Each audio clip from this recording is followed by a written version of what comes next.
আসসালামু আলাইকুম। আপনারা সবাই জানেন যে এই মুহূর্তে বাংলাদেশের যে পরিস্থিতি চলছে, আমরা আছি ঢাকা বিশ্ববিদ্যালয়ের শহীদ সার্জেন্ট জহুরুল হক হলে। শিক্ষার্থীরা এতক্ষণ যাবৎ তল্লাশি চালিয়ে বিভিন্ন সন্ত্রাসী সংগঠনের বিভিন্ন নেতাকর্মীদের রুম থেকে বিভিন্ন রকম দেশীয় অস্ত্র, আগ্নেয়াস্ত্র পেয়েছে, উদ্ধার করেছে এবং এগুলো আমরা এখন আমাদের যারা বিশ্ববিদ্যালয় প্রশাসন তাদের কাছে তুলে দিব।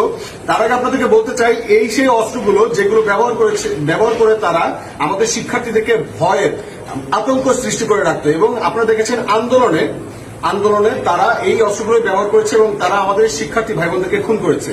তো আমরা এখানে যারা শিক্ষার্থীরা আছি তারা সবাই এই জায়গায় আমরা একমত হয়েছি, আজকে থেকে ঢাকা বিশ্ববিদ্যালয়ে কোন সন্ত্রাসী সংগঠনের লোকজন এই হলে বা ঢাকা বিশ্ববিদ্যালয়ের এরিয়ার মধ্যে প্রবেশ করতে পারবে না। কোন সন্ত্রাসী কার্যক্রম ঢাকা বিশ্ববিদ্যালয়ের মধ্যে চলবে না।